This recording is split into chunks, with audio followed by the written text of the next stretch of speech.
सुप्रभात विद्यार्थियों। आज हम कक्षा 11 की पुस्तक वितान के पाठ 1 भारतीय गायिकाओं में बेजोड़ लता मंगेशकर पाठ का अध्ययन करेंगे। इससे पूर्व अंश में आपने पढ़ा था कि लता मंगेशकर बहुत ही अद्भुत लोकप्रिय गायिका है। उनकी चटपट संगीत की कला के बारे में आपने जानकारी ली थी। उनके गायन की मुग्धता तथा उनके स्वरों के आलाप का आपने अध्ययन किया था। आज हम पाठ के अगले अंश का अध्ययन करेंगे। यह बात पैदा करना बड़ा कठिन है, परंतु लता के साथ ये बात अत्यंत सहज और स्वाभाविक हो बैठी है। विद्यार्थियों, ये बात पैदा करना कठिन है। पूर्व अंश में आपने पढ़ा था कि किस तरह से लता मंगेशकर दो जो शब्द होते हैं, उन दो शब्दों के मध्य जो आलाप होती है, उन आलाप को इतनी सुंदर तरीके से प्रयोग करती है कि दोनों शब्दों के मध्य जो दूरी होती है, दोनों शब्दों के मध्य जो अंतर होता है, वह धीरे धीरे विलीन हो जाता है, दूर हो जाता है और ऐसा लगता है मानो दोनों शब्द एक दूसरे में मिले हैं। और ये कार्य करना, इस तरह की राग और आलाप को की रचना करना अत्यंत कठिन है, परंतु लता जी के लिए ये बात बहुत ही सहज है, सामान्य है और स्वाभाविक हो बैठी है। ऐसा माना जाता है कि लता के गाने में करुण रस विशेष प्रभावशाली रीति से व्यक्त होता है। ऐसा माना जाता है कि लता मंगेशकर के जो गाने हैं, उनमें करुण रस विशेष रूप से प्रभावशाली तरीके से व्यक्त होता है। करुण रस यानी इसका स्थायी भाव होता है शोक, यानी इस रस में किसी अपने के विनाश, वियोग या दूर हो जाने पर जो दुख या पीड़ा उत्पन्न होती है, वह करुण रस कहलाता है। पर मुझे ये खुद बात नहीं पड़ती, लेकिन लेखक कह रहे हैं मुझे ये बात जमती नहीं, मुझे ये बात सही नहीं लगती है। मेरा अपना मत है कि लता ने करुण रस के साथ उतना न्याय नहीं किया। लेखक कह रहे हैं मेरा अपना ये दृष्टिकोण है कि लता मंगेशकर ने करुण रस के साथ में उतना न्याय नहीं किया है। बजाय इसके मुग्ध श्रृंगार की अभिव्यक्ति करने वाले मध्य या द्रुत लय के गाने लता ने बड़ी उत्कटता से गाए। उसके बजाय लेखक कह रहे हैं कि मुग्ध श्रृंगार की ओर अभिव्यक्ति करने वाले, यानी मुग्ध श्रृंगार, श्रृंगार में आसक्ति या प्रेम का जो भाव होता है, और ये श्रृंगार रस का शास्त्रीय रूप है मुग्ध श्रृंगार। और श्रृंगार रस के दो भाग होते हैं, संयोग श्रृंगार और वियोग श्रृंगार। संयोग श्रृंगार में जब प्रेमी पात्र एक दूसरे से मिले होते हैं तो उस दशा का वर्णन जब होता है वह संयोग श्रृंगार होता है, और प्रेमी पात्र जब एक दूसरे से जुदा होते हैं उस दशा का जब वर्णन किया जाता है तो वहाँ वियोग श्रृंगार होता है। तो लेखक यहाँ कह रहे हैं कि लता मंगेशकर ने मुक्त श्रृंगार की अभिव्यक्ति करने वाला जो मध्य या द्रुत लय, लय तीन प्रकार की होती है विद्यार्थियों। विलंबित लय जो धीमी गति में होती है, मध्य लय बीच की गति उसकी होती है, और द्रुत लय मतलब तेज गति। मध्य लय से भी दुगुनी और विलंबित लय से भी चौगुनी तेज लय द्रुत लय कहलाती है। द्रुत लय बहुत तेज गति, उसका शाब्दिक अर्थ है। तो इस तरह के गानों में लता जी ने बहुत ही उत्कटता से, बहुत ही उग्रता और बहुत ही तेजी उत्साह के साथ गाए हैं। मेरी दृष्टि से उसके गायन में एक और कमी है, तथापि यह कहना कठिन होगा कि उसमें लता का दोष कितना है और संगीत दिग्दर्शकों का दोष कितना है। लेखक कह रहे हैं मेरे दृष्टिकोण में लता मंगेशकर का जो गायन है उसमें एक कमी और मुझे दृष्टिगोचर होती है। हालांकि ये कहना कठिन होगा कि इस कमी का दोष कमी का जो दोष है उसके पीछे लता का कारण कितना है या संगीत के जो विशेषज्ञ हैं उनका दोष कितना है। अर्थात जो लता मंगेशकर के संगीत में लेखक को जो कमी नज़र आ रही है, तो उस कमी के पीछे दोष किसे दिया जाए। लता मंगेशकर को दिया जाए, जो संगीत निर्देशक हैं, दिग्दर्शक हैं, विशेषज्ञ हैं, उन्हें दिया जाए। लता का गाना सामान्यतः ऊंची पट्टी में रहता है, यानी ऊंचा जो स्वर होता है उसमें रहता है।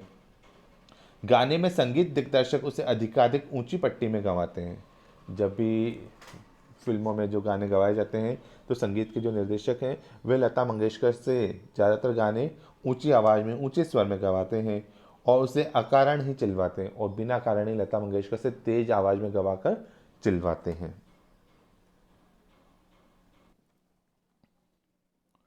एक प्रश्न उपस्थित किया जाता है कि शास्त्रीय संगीत में लता का स्थान कौन सा है। लेखक कह रहे हैं बार बार एक प्रश्न उत्पन्न होता है कि शास्त्रीय जो संगीत है उसमें लता जी का स्थान कौन सा है।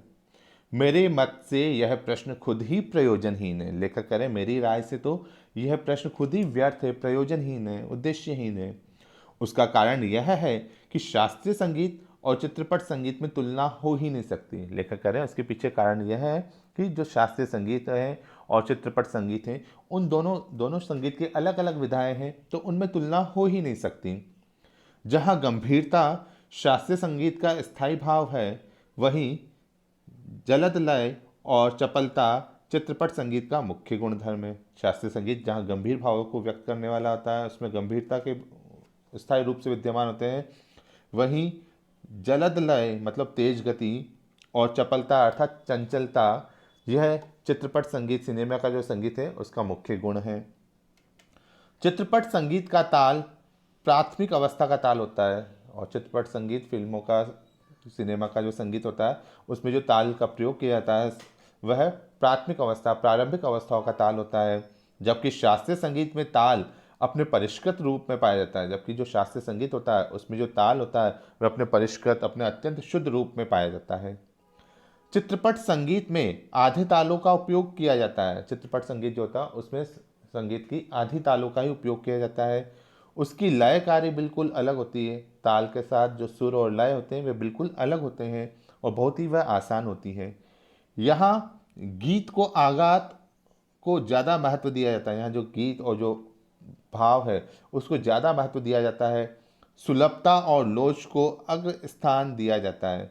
और जो सुलभता होती है मतलब सरलता, और जो लोच होती है लचीलापन, ठीक है, स्वरों का जो मारिक मनोरंजन होता है उसको अग्र स्थान यानी आगे का स्थान महत्वपूर्ण स्थान दिया जाता है। तथापि फिर भी चित्रपट संगीत गाने वाले को शास्त्रीय संगीत की उत्तम जानकारी होना आवश्यक है। हालांकि फिर भी जो चित्रपट संगीत गाने वाला है, सिनेमा का फिल्मों का संगीत गाने वाला है, उसको शास्त्रीय संगीत की उत्तम जानकारी होना आवश्यक है।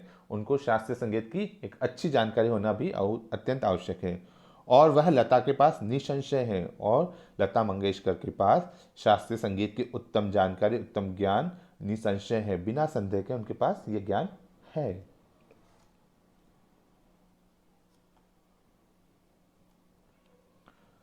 तीन 3.5 मिनट के गाए हुए चित्रपट के किसी गाने का और एकाध खानदानी शास्त्रीय गायक की 3-3.5 घंटे की महफिल, इन दोनों का कलात्मक और आनंदात्मक मूल्य एक ही है। कहा जा रहा है कि किसी चित्रपट संगीत के किसी गायक के द्वारा गाया गया जो 3-3.5 मिनट का गाना है, और दूसरी ओर एक खानदानी अच्छा जो खानदान वाला जो शास्त्रीय संगीत है जिसका खानदानी शास्त्रीय संगीत का गायन करते हैं, तो ऐसे व्यक्ति एक और तो चित्रपट संगीत का गाने वाले जो 3-3.5 मिनट में अपने गाने को पूर्ण कर देते हैं, वहीं दूसरी ओर खानदानी जो शास्त्रीय गायक होते हैं जो 3-3.5 घंटे तक अपनी महफिल को सजाए रखते हैं। इन दोनों का कलात्मक और आनंदात्मक मूल्य एक ही है, यानी दोनों की कलाएं और दोनों जो आनंद प्रदान करने का भाव है वह एक है। ऐसा मैं मानता हूँ, लेखक कहते हैं ऐसा मेरा मानना है। किसी उत्तम लेखक का कोई विस्तृत लेख जीवन के रहस्य का विशद रूप में वर्णन करता है। कोई श्रेष्ठ कोई अच्छा जो लेखक होता है उसका कोई विस्तृत लेख, विस्तृत मतलब विशाल बड़ा लंबा चौड़ा जो लेख है वह जीवन के रहस्य का विशद रूप में वर्णन करता है, और वह लेख जीवन के रहस्यों का विशद रूप में शुद्ध रूप में वर्णन करता है। तो वही रहस्य छोटे से सुभाषित का या नन्ही सी कहावत में सुंदरता और परिपूर्णता से प्रकट हुआ भी दृष्टिगोचर होता है, और उसी रहस्य को छोटे से सुभाषित, सुभाषित मतलब सुंदर भाषा में, नन्ही सी कहावत में छोटी सी कहावत में सुंदरता और परिपूर्णता से प्रकट हुआ भी दृष्टिगोचर होता है। ऐसा ही रहस्य एक छोटी सी कहानी के छोटी सी जो कहावत है उसके माध्यम से भी पूर्ण रूप से प्राप्त हो सकता है, दिखाई देता है। अर्थात एक लंबे चौड़े लेख को पढ़ने के बाद में उसके अंदर जो लिखा भाव है वह यदि हम समझे, और एक कहावत के रूप में जो कहावत संक्षिप्त होती है और उसके द्वारा प्रदान किया गया जो भाव है, दोनों की अपनी अपनी योग्यता है, दोनों का अपना अपना महत्व है, दोनों का भाव एक है। उसी प्रकार 3 घंटों की रंगदार महफिल का सारा रस लता की 3 मिनट की ध्वनि मुद्रिका में भी आस्वादित किया जा सकता है। इसी तरह से 3 घंटों की जो रंगदार रंगीन जो महफिल होती है उसका सारा आनंद, यानी उसमें जो मिलने वाला आनंद है, वैसा ही आनंद लता मंगेशकर की 3 मिनट की जो ध्वनि मुद्रिका है, यानी सुर और लय में गाया गया जो गाना है, उसका स्वाद लेकर उसका आनंद लेकर भी प्राप्त किया जा सकता है। उसका एक एक गाना एक संपूर्ण कलाकृति होती है। लता मंगेशकर का एक एक गाना अपने आप में एक संपूर्ण कलाकृति है। स्वर, लय, शब्दार्थ, का वहाँ त्रिवेणी संगम होता है। स्वरों का, लय का, शब्दों का जो अर्थ है उनका त्रिवेणी, त्रिवेणी जैसे तीन नदियों का संगम त्रिवेणी कहलाता है, वैसे बताया स्वर, लय और शब्दों का संगम लता के गानों में है। और महफिल की बेहोशी उसमें समाई रहती है, और महफिल की जो शांति है और महफिल को अपनी ओर आकर्षित कर या अपने आप में खोए रखने का जो भाव है वह लता मंगेशकर के गानों में भी समाहित है। वैसे देखा जाए तो शास्त्रीय संगीत क्या और चित्रपट संगीत क्या, अंत में रसिक को आनंद देने की सामर्थ्य किस गाने में कितना है और इस पर उसका महत्व ठहराना उचित है। लेखक कह रहे हैं देखा जाए तो शास्त्रीय संगीत क्या है और चित्रपट संगीत क्या है उससे कोई मतलब नहीं है। अंत में, आखिर में जो रसिक है, जो रस लेने वाला है, जो आनंद लेने वाला है, उसको आनंद देने की सामर्थ्य किस गाने में कितना है, यानी रसिक को, गाना सुनने वाला जो व्यक्ति है, श्रोता है, उसको आनंद देने की जो क्षमता किस गाने में कितनी है। यानी किसी व्यक्ति को 3 मिनट का गाना सुनकर ही आनंद आ जाता है, किसी व्यक्ति को 3 घंटे का शास्त्रीय संगीत सुनकर भी आनंद नहीं आता है। तो हर एक व्यक्ति की मनोवृत्ति पर भी निर्भर करता है। मैं तो कहूँगा कि शास्त्रीय संगीत भी रंजक न हो तो बिल्कुल ही नीरस ठहरेगा। मैं तो कहूँगा यदि शास्त्रीय संगीत में भी यदि रंजकता न हो, मनोरंजन न हो, तो वह भी बिल्कुल ही नीरस, रसहीन, व्यर्थ ठहरेगा। अनाकर्षक प्रतीत होगा। अनाकर्षक मतलब जो आकर्षक न लगे ऐसा वह प्रतीत होगा, और उसमें कुछ कमी सी प्रतीत होगी, और शास्त्रीय संगीत में भी कुछ कमी लगेगी। यदि वह मनोरंजन पूर्वक प्रस्तुत नहीं किया गया है तो उसमें अनाकर्षक का भाव हो जाएगा और उसमें कुछ कमी नजर आएगी। गाने में जो गानपन प्राप्त होता है वह केवल शास्त्रीय बैठक के पक्केपन की वजह से, ताल सुर के निर्दोष ज्ञान के कारण नहीं।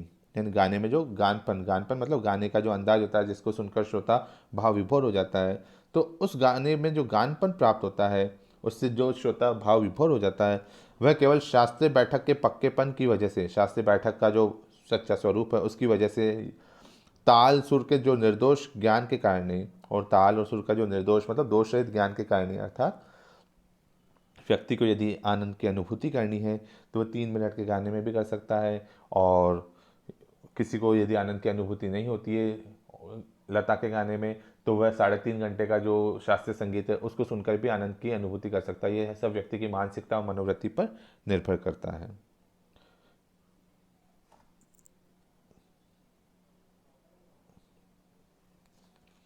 गाने की सारी मिठास, सारी ताकत उसकी रंजकता पर मुख्यतः अवलंबित रहती है। गाने की जो सारी मिठास है, सारी ताकत है, वह क्या होती है, उसकी जो रंजकता होती है, जो उसके मनोरंजन करने के भाव होते हैं, जो लोगों को प्रसन्न करने के भाव होते हैं, खुश करने के भाव होते हैं, उसी पर आश्रित रहती है, उसी पर निर्भर रहती है।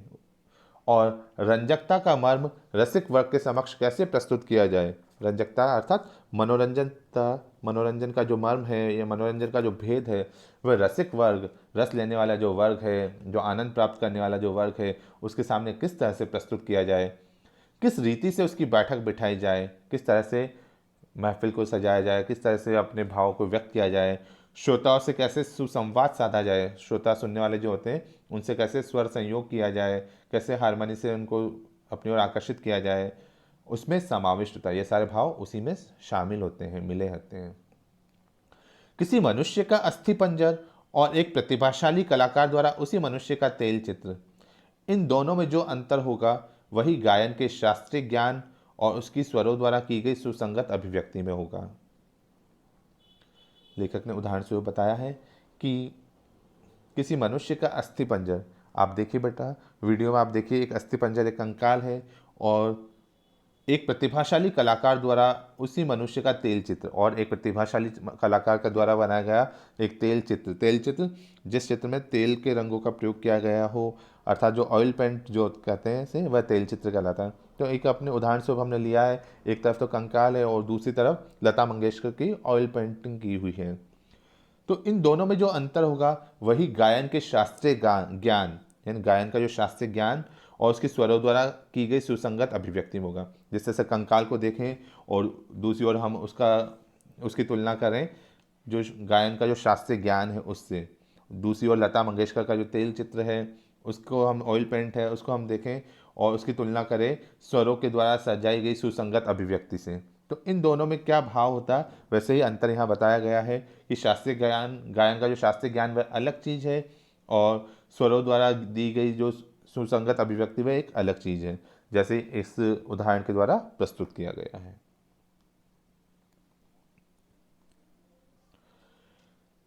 संगीत के क्षेत्र में लता का स्थान अव्वल दर्जे के खानदानी गायक के समान ही मानना पड़ेगा। संगीत के दृष्टिकोण से, संगीत के क्षेत्र में देखा जाए तो लता मंगेशकर का जो स्थान है वह अव्वल यानी मुख्य या पहले दर्जे के जो खानदानी गायक हैं, पारिवारिक जो जिसका परिवार पुरखों से, पूर्वजों से जो लोग गाए जा रहे हैं, गायक हैं, उनके समान ही मानना पड़ेगा।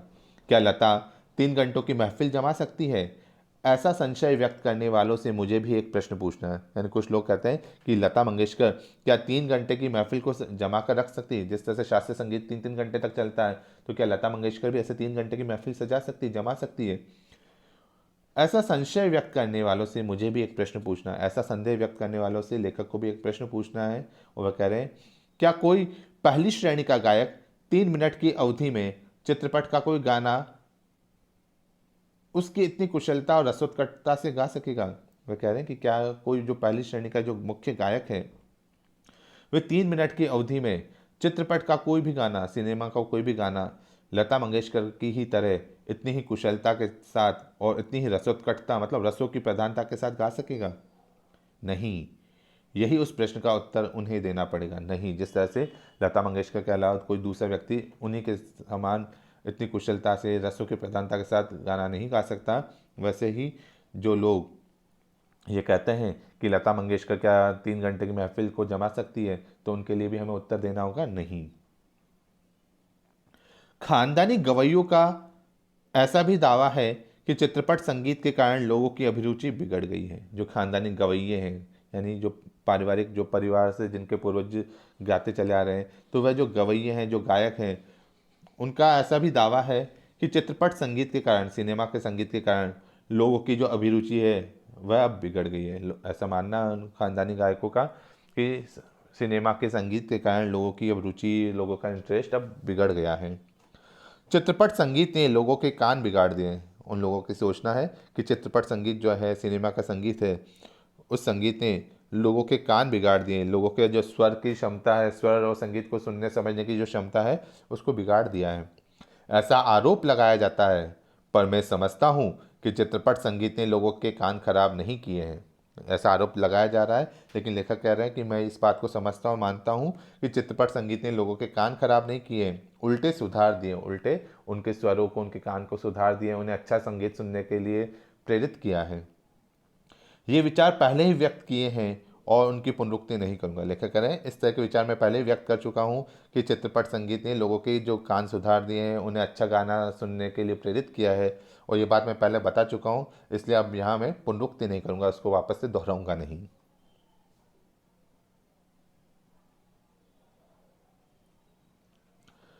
सच बात तो यह है कि हमारे शास्त्रीय गायक बड़ी आत्मसंतुष्ट वृत्ति के हैं। सही बात तो यह है कि हमारे जो शास्त्रीय गायक है वे अपनी आत्मसंतुष्ट मतलब स्वयं को संतुष्ट करने वाले स्वभाव के हैं, वृत्ति के हैं। संगीत के क्षेत्र में उन्होंने अपनी हुकुमशाही स्थापित कर रखी है, और जो शास्त्रीय गायक हैं उन्होंने संगीत के क्षेत्र में अपना स्वामित्व, अपना आधिपत्य स्थापित कर रखा है। शास्त्र शुद्धता के कर्मकांड को उन्होंने आवश्यकता से अधिक महत्व दे रखा है, और शास्त्र की जो शुद्धता है और उन शुद्धता को करने के लिए जो कर्मकांड, जो रीतियां हैं, उन तरीकों को, उन रीतियों को उन्होंने आवश्यकता से अधिक भी महत्व दे रखा है। मगर चित्रपट संगीत द्वारा लोगों की अभिजात्य संगीत से जान पहचान होने लगी है। लेकिन चित्रपट संगीत के द्वारा, सिनेमा के संगीत के द्वारा लोगों की जो अभिजात्य संगीत है, सुप्रतिष्ठित संगीत है, उससे भी अब जान पहचान होने लगी है। उनकी चिकित्सक और चौकस वृत्ति अब बढ़ती जा रही है, और जो संगीत के जो श्रोता है उनकी चिकित्सकीय और चौकस वृत्ति, उनकी सावधानी और जो सुरीलापन का जो भाव है, वह वृत्ति अब बढ़ती जा रही है। केवल शास्त्र शुद्ध और नीरस गाना उन्हें नहीं चाहिए, यानी शास्त्र के अनुसार जो शुद्ध और लेकिन जो नीरस, रसहीन गाना है, वह श्रोता को अब नहीं चाहिए। उन्हें तो सुरीला और भावपूर्ण गाना चाहिए। श्रोताओं को सुरीला और भावपूर्ण, भाव को व्यक्त करने वाला, भाव विभोर करने वाला गाना चाहिए। और यह क्रांति चित्रपट संगीत ही लाया है, और इस तरह का क्रांतिकारी परिवर्तन या बदलाव चित्रपट संगीत ही लेकर आया है। चित्रपट संगीत समाज की संगीत विषयक अभिरुचि में प्रभावशाली मोड़ लाया है, और चित्रपट का जो संगीत है, सिनेमा का संगीत है, वे हमारे समाज की जो संगीत के विषय में जो रुचि है उसमें एक बहुत ही प्रभावशाली परिवर्तन लाया है। चित्रपट संगीत की लचकदारी उसका एक और सामर्थ्य है। चित्रपट जो संगीत है, सिनेमा का संगीत है, वे लचकदार है, लोचपूर्ण है, उसमें फ्लेक्सिबिलिटी है और उसी की सामर्थ्य है और उसकी जो सामर्थ्य है उसकी क्षमता है। इसी कारण से ऐसा मुझे लगता है, इसी कारण से लेखक को ऐसा लगता है उस संगीत की मान्यताएं, मर्यादाएं, झंझटें सब कुछ निराली है। यानी चित्रपट संगीत की जो मान्यताएं हैं, उसकी मर्यादाएं हैं, उसकी परेशानियां, सब कुछ एक निराली, एक अनोखी सी हैं। विद्यार्थियों, पाठ के अगले अंश का अध्ययन हम अगली कक्षा में करेंगे। धन्यवाद।